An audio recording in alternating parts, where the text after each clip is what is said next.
یہ اس نے ترکیب سوچی تھی. بہن نے بھی کہا یہ زیادہ بہتر ہے. تو بہرحال یہ کہ اب وہ جناب علی برابر برابر ان کے کمرے تھے اور ماں باپ ان کے نیچے رہتے تھے. مطلب نیچے رہنے سے مراد نیچے سوتے تھے. ان کے بیڈ روم اوپر، ان کے بیڈ روم نیچے تھے. بہرحال اب ہوا یہ کہ یہ اپنی کتابیں وغیرہ پڑھاتے. یہ کہ کالج میں پڑھتی تھی تو اس کی کتابیں تھیں وہ جگہ جگہ کہیں نہ کہیں رکھ دیتی تھی. اور لیکن جہاں پر رکھتی تھی نا وہ صبح میں اس کو کتاب وہاں پر نہیں ملتی تھی. وہ کتابیں وہاں سے غائب. تو یہ بڑی پریشان کہ یہ کتابیں کہاں گئی. کتابیں دائیں بائیں دیکھتی مل جاتی تھی. کبھی ایسا ہوتا تھا کہ اس وقت نہیں ملی کہ بعد میں مل جاتی تھی. تو وہ تھوڑی سی کنفیوز ہو گئی ان چیزوں سے.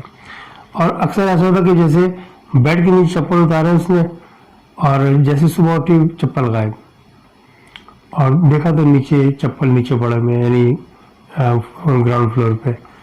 تو یہ چیزیں کنفیوز کرتی تھی اس کو. کہتے یہ سمجھ میں نہیں آتا کس قسم کا مطلب معاملات ہیں. ایسا تو کبھی میں نے نہ سنا نہ کبھی دیکھا لیکن میرے ساتھ یہ معاملات ہو رہے. تو یہ چھوٹی چیزیں تو کیا بتاتی گھر والوں کو، بتایا نہیں کچھ بھی. تو یہ چلتا رہا معاملہ.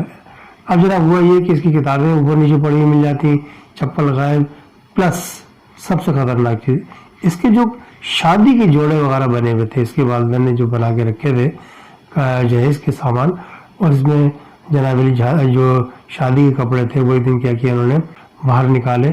تو جناب علی لڑکی نے دیکھا کہ دوپٹے کے کارنرز کہیں کہیں سے پھٹے ہوئے تھے. یہ بڑی حیران ہوئی. اس نے والدہ کو بتایا کہ دیکھیں ماما یہ پھٹے ہوئے نظر آ رہے ہیں. وہی بڑی حیران ہوئی کہ ہاں یہ پھٹے ہوئے تو ہیں لیکن یہ کیسے پھٹ سکتے ہیں، یہ تو اندر رکھے ہوئے تھے. اچھا جیولری بھی انہوں نے کسی کا کنڈا ٹوٹا ہوا ہے، کسی کا کانٹا ٹوٹا ہوا ہے، الگ یہ کوئی نہ کوئی اس میں فالٹ کچھ نہ کچھ ہوا. یہ بڑے حیران. تو انہوں نے ان سے ذکر کیا ان کے فادر سے کہ بھی ایسے ایسے باتیں تو یہ چیزیں گھر میں ہو رہی ہیں. یہ کہ نہیں آپ لوگوں کو وہم ہوگا، ایسے کیسے ہو سکتا ہے. بچی نے رکھتے ہوئے بے احتیاطی کی ہوگی، کسی کی لیے لگ گیا ہوگا، دوپٹہ پھٹ گیا ہوگا ایسے. تو انہوں نے بہرحال ان کو ٹال دیا. یہ معاملات ہوئے. ایک دن کیا ہوا کہ یہ انہوں نے جب والدہ نے دیکھا کہ ان کے سوٹوں میں بھی گڑبڑ ہو رہی ہے اور چیزوں میں بھی آگے پیچھے ہو رہا معاملہ اور چیزیں غائب ہو گئی، کئی چیز ایسی ملی ہی نہیں بالکل بھی. تو انہوں نے زیورات نکالے. اب زیورات کے ڈبے جب نکالے، زیورات کے ڈبے تو موجود لیکن اندر زیورات ہی نہیں ہے. ان کے پیروں کے نیچے زمین نکل گئی. یہ کیا ہے؟ ان کے فادر کو بتایا کہ نہیں تو ایسا کیا سکتا ہے. رات کے جب وہ اس کے والد جاب سے واپس تو انہوں نے کہ نہیں ایسے کیسے ہو سکتا، آپ دوبارہ دیکھو. جب دوبارہ دیکھا تو زیورات موجود تھے. وہ بڑے حیران. یعنی اس قسم کی جب چیزیں ہوئی تو یہ لوگ مطلب خوف ان کے اندر، خاص ہوئی لڑکی بہت زیادہ خوف زدہ ہوئی. اس کے ساتھ جو سب سے بھیانک معاملہ ہوا وہ ویسے تو چھوٹے بڑے واقعات تو بہت ہوئے. پتہ لگا پیچھے وہ جنگل کی طرف اس نے ٹیرس میں کھڑی ہوئی تھی دن کے وقت بھی، تو اس کو بڑا خوف کا احساس ہوا. خوف اس کے سرائر کر گیا تھا اس کے جسم میں اور ذہن میں، دل و دماغ میں ہر وقت خوف چھایا رہتا تھا. اب جناب علی جو سب سے خطرناک چیز ہوئی، رات کو کھانا کھا رہے تھے یہ لوگ، ادھر اپنے گھر میں تھے. لڑکی نے اوپر سے دیکھا کہ ان کے لان میں جو فرنٹ کا حصہ ہے گیٹ کے پاس ایک خوبصورت سا بکری کا بچہ گھوم رہا ہے. اس نے دیکھا اس کے چہرے میں مسکراہٹ آ گئی. بڑی خوبصورت، مطلب بکری کا بچہ ویسی کچھ مطلب قدرتی ہوتا ہے کہ وہ بڑا خوبصورت ہوتا ہے. کلر بھلے کوئی صحیح کہ لیکن وہ پھر وہ وائٹ بھی تھا. وہ بڑی مطلب اس کا دل آیا. وہ فٹافٹ بھاگتی نیچے گئی اور جناب علی بکری کے بچے کو گود میں اٹھا لیا. اب گود میں اٹھانا تھا تو اس کو ایسا لگا کہ جیسے بکری کا بچہ منو وزنی ہو گیا اچانک. اس نے بڑی طاقت لگا کے ایک دم پھینکا جب اس کو فرنٹ میں، تو جیسی وہ آگے اس کے گرا ہے، گرتے ہی وہ کتا بن گیا کالے رنگ کا اور ایک دم دھواں ہو کے غائب ہو گیا. اس کو جو یعنی خوف سے اتنا شدید حال خراب کہ یہ بھاگتی ہوئی اندر گئی ہے گراؤنڈ فلور پہ اپنے. وہ تینوں یعنی گھر کے افراد گھر میں تھے. یہ بھاگتی ہوئی جب گئی ہے اندر تو ڈر گئے سارے. اس کو اندر جا کے یہ بے ہوش ہو گئی. اب جو بے ہوش ہوئی نا یہ انتہائی درجے کے اس کو پسینے بے انتہا آ رہے تھے. اور جب بے ہوش ہوئی ہے تو یہ بڑا خوف میں پریشان. انہوں نے کیا کیا، قریب قصبے سے وہاں سے ایک ڈاکٹر کو بلایا. فٹافٹ جا کے بیٹا کا ڈاکٹر لے کے آیا ڈاکٹر کو. ڈاکٹر نے چیک اپ کیا، کہہ رہے یہ ڈپریشن میں چلی گئی ہے اور کوئی وجہ نہیں ہے. کوئی مطلب اس نے کوئی ایسی چیز دیکھی ہے جس کی وجہ سے یہ خوف، اتنا شدید خوف اس کے ذہن میں بیٹھا ہے یہ آ جائے گی، اس میں کوئی مسئلہ نہیں. تھوڑا میں نے آرام کے لیے اس کو نیند کا انجیکشن دے دیا ہے، اس کو ذرا سونے دو. 2-4 گھنٹے کے بعد سکون جب اس کو پورا ہوگا، اس کا ذہن سکون میں آئے گا تو اٹھ جائے گی، یہ نارمل ہوگی. بہرحال جو ڈاکٹر نے کہا وہ صحیح ہوا. اور جناب علی 3-4-5 گھنٹے کے بعد جو اس کی آنکھ کھولی ہے تو اس کے پسینے سے خشک ہو چکے تھے، نارمل تھی کافی حد تک، ماں باپ کو دیکھ رہی تھی. اور جب نیند کا خمار اس کے جب ذہن سے چھٹا نیند کے بادل، تو جناب اس نے ماں باپ نے پوچھا کہ بھی کیا ہوا تھا، تو اس نے والدین کو بتایا کہ یہ تھا. اب باپ کو ٹینشن لگ گئی، یہ چھوٹے بڑے واقعات ہوئے تھے تو اس نے اگنور کر دیا تھا. اب جب وہ زیورات کا کھونے کا عمل ہوا، پھر زیورات مل گئے، تب بھی اس کو شک شبہ والی بات ہے کہ بیوی نے اسی طرح دیکھا ہوگا. لیکن یہ جو واقعہ ہوا تھا اور بیٹی جب بے ہوش ہو گئی اور ایسا معاملہ ہوا تو وہ پریشان ہو گئی کہ میری بیٹی مطلب 6 مہینے میں اس کی شادی ہونے والی ہے اور یہ مطلب میں نہیں چاہتا کہ کچھ ایسے معاملات کے ساتھ ہوں. تو یہ پریشان ہو گیا اور بیٹی کی محبت بہت زیادہ تھی ان کو. ظاہر سی بات ہے ایک ہی بیٹا ان کا تھا اور ایک ہی بیٹی تھی. انہوں نے سوچا کہ اپنی وائف سے ذکر کر رہے تھے، یہ بہن بھائی تو اوپر جا کے سو گئے، تو انہوں نے وائف سے کہا کہ یار ایسا کرتا ہوں کہ اس مکان کو بیچ دیتا ہوں.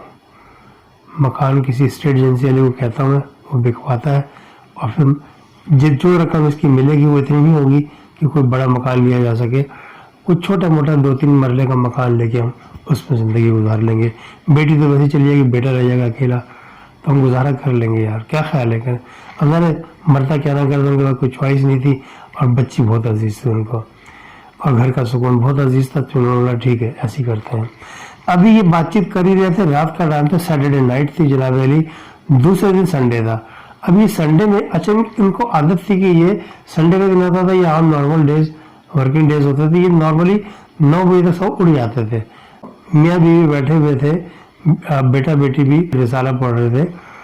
تو انہوں نے کیا کیا کہ ماں اور باپ ان کے بیٹھے ہوئے بات چیت کر رہے تھے، ناشتہ بھی کر رہے تھے ساتھ ساتھ.